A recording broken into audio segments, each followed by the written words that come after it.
Allez, bonjour à tous et à toutes. Seconde 1, 2, 3, SNT. Et là, ça concerne maintenant les 6 groupes, puisqu'on aura rattrapé le groupe qui était le plus en avance. Tout d'abord, la réponse au fil rouge d'hier, c'était à gauche qu'il fallait regarder. J'avais mis une boîte d'un jeu de société qui existe depuis une quinzaine d'années, je dirais. Bon, là, c'est l'extension qui s'appelle Pandémie. Et je trouvais amusant n'est peut-être pas le bon terme, mais un petit clin d'œil à la situation actuelle.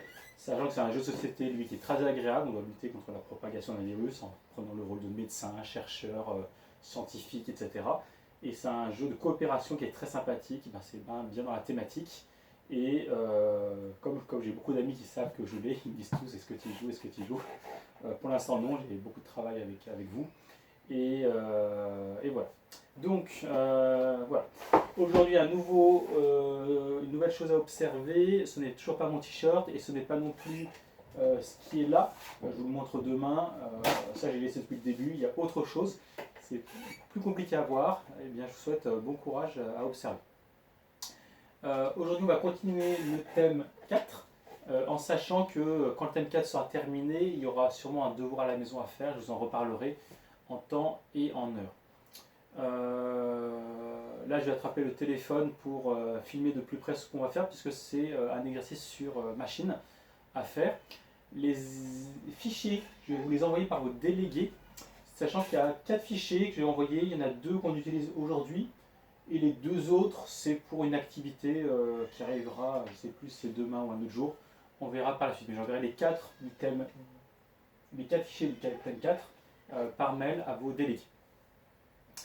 Allez, on y va, c'est parti.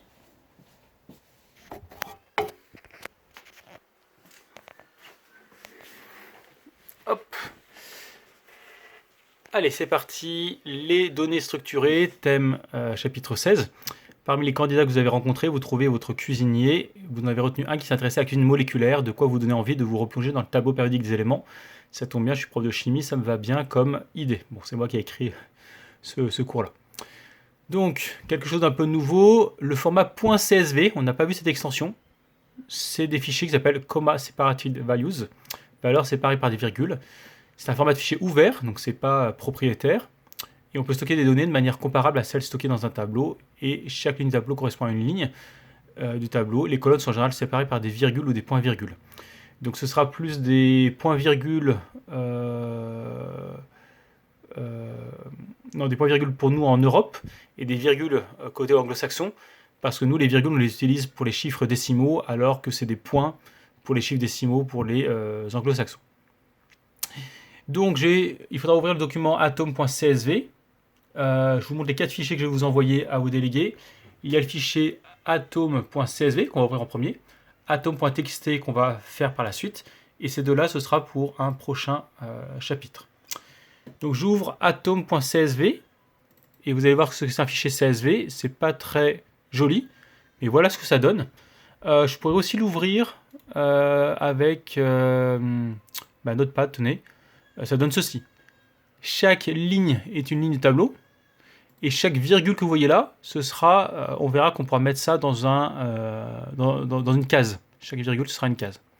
Les guillemets, ça signifie que c'est sûrement des chaînes de caractères et pas des nombres.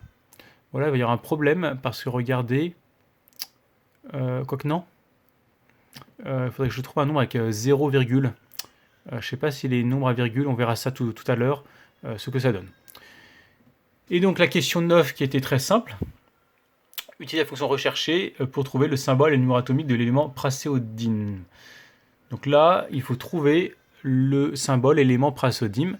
Vous vous mettez sur pause et vous faites la recherche. Et dans quelques instants, je vais vous donner la réponse. Donc, on y va pour la réponse. Sous Excel, rechercher. Bon, moi, je fais CTRL F, CTRL Find. C'est plus simple. Et ça m'ouvre rechercher, remplacer. Donc, je ne sais pas où est-ce qu'on peut l'avoir, lui.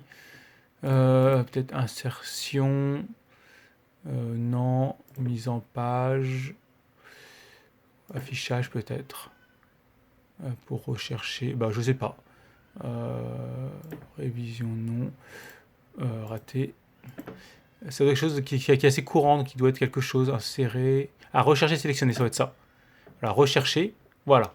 La petite loupe qui est ici, moi j'ai Office 2016, donc ça peut changer en fonction du Office que vous avez. Bon, bah on y va, on cherche, Praseodim. P-R-A, attention à bien mettre la majuscule. Praseodim. Toc. Il ne l'a pas trouvé. Praseodim, je vais enlever l'accent.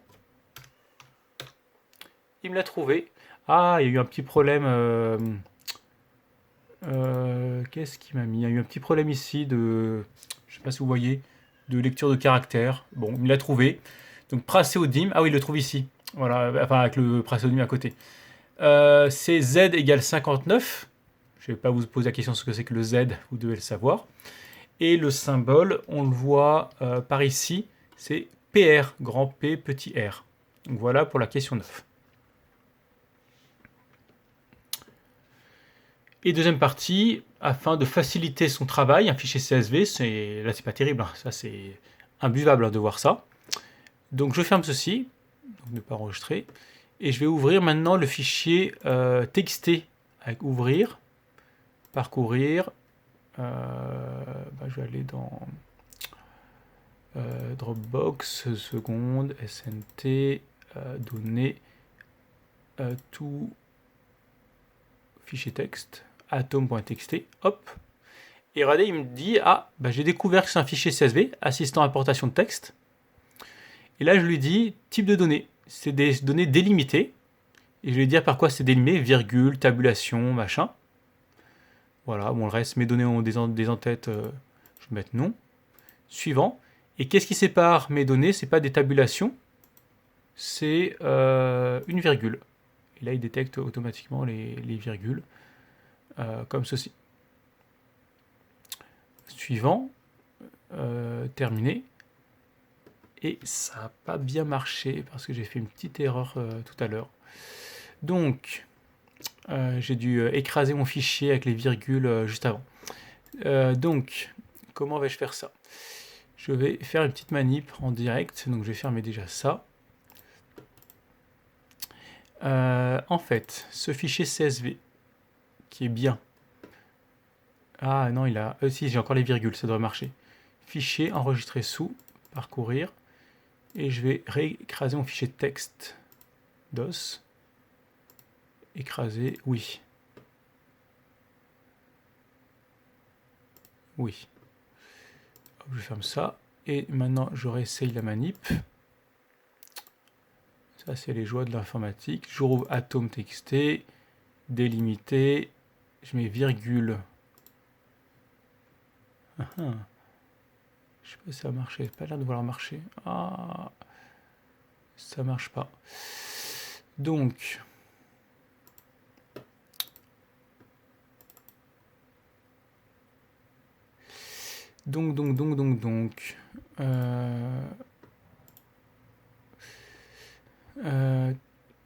texte Macintosh, texte.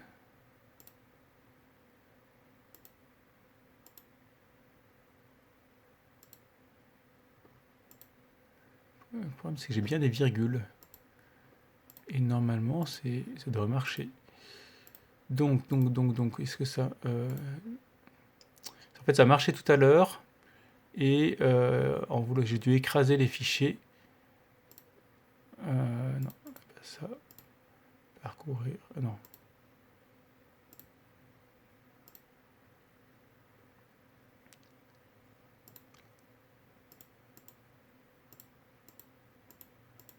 Pourquoi est-ce qu'il ne détecte pas les virgules?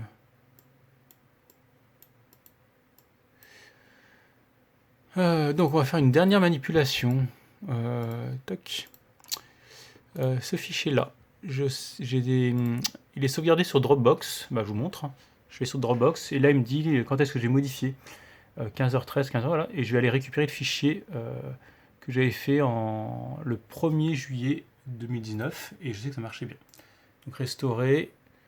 J'attends qu'il me restaure ce fichier-là à la date du 1er juillet 2019. Et donc on recommence. J'ouvre Excel. Ouvrir hop, comme ceci. Et on recommence le délimiter. Et là, je pense que ça va marcher. Virgule, voilà, regardez, il détecte chaque virgule correctement. Donc heureusement que j'ai fait le test avant, sinon je vous aurais envoyé le mauvais fichier et vous auriez galéré, vous n'aurez pas réussi. Et voilà, regardez, j'ai un beau tableau avec les Z ici, les atomes sans majuscule machin. Ici leur symbole, ici vous devez reconnaître quelque chose. Un S, 2S, donc ça c'est la couche externe, 2S, 2P, 3S, machin. Ça doit être la masse volumique. Ça, je sais pas ce que c'est. Je crois que c'est un numéro d'identifiant. Non, c'est lui qui est un numéro d'identifiant, c'est ce qu'on appelle le CAS, a priori. Ça, vous l'avez pas vu. Ça doit être le rayon, 25 picomètres. Voilà. 1S1, 1S2, 2S1, 2S2, ça doit vous rappeler quelque chose ici. On continue. Année de découverte. Par qui? Pays du découvreur. Ça, vous le verrez en première, peut-être. Température de fusion, température d'ébullition. Et ça, il y a des 0 partout et des 1 parfois. Je n'aurais aucune idée de ce que c'est. Donc, on y va pour la question 10. Et il y aura aussi un petit souci là-dessus. Trouver les éléments chimiques qui sont solides à température ambiante. C'est-à-dire qu'à température ambiante, généralement, c'est 25 degrés Celsius. On va filtrer ceux qui ont une température de fusion inférieure à 25 degrés Celsius. Le problème qui se pose, donc j'ai changé la question, c'est que ma colonne fusion, la colonne W ici, il y a écrit degré C à chaque fois. C'est du texte. Et là, je ne peux pas le trier. Donc si je sélectionne ma colonne, enfin, je fais filtrer et trier en haut. Filtrer. Bon, là, il repart ici. Et si je lui dis de filtrer suivant filtre personnalisé inférieur à 25 degrés, ça ne va pas marcher. Il me trouve rien, enfin, il affiche la première ligne. Là, je ne sais pas pourquoi, il affiche l'hydrogène alors que ce n'est pas le cas, parce qu'il n'y a aucune valeur. Ça ne marche pas, donc j'efface ça, parce que c'est du texte, et il n'y a pas de valeur inférieure à 25, vu que c'est du... Pour lui, c'est comme du texte. Il faudrait, pour que ça marche, enlever degré C à chaque fois et lui dire que c'est un nombre. Donc là, je change la question, je vais demander ceux qui ont une température de fusion inférieure à 0 degré Celsius. Et donc, regardez la petite manip que je fais, du coup, cette fois-ci. Hop, je refais fil textuel. Commence par... Je vais mettre un petit moins. Et là ça a marché. Ok.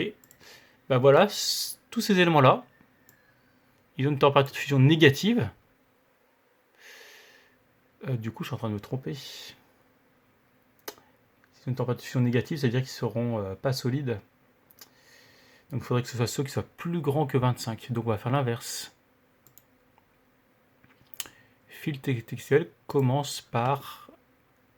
Est-ce qu'il n'y a pas ne commence pas par... se termine ne contient pas. Je vais essayer ne contient pas le moins. Et ben voilà, tout cela ont une température de fusion plus grand que 0 degré Celsius. Ben, on va voir qui sont-ils. Ben, il y a l'hélium, le carbone il est solide, le magnésium, l'aluminium, etc.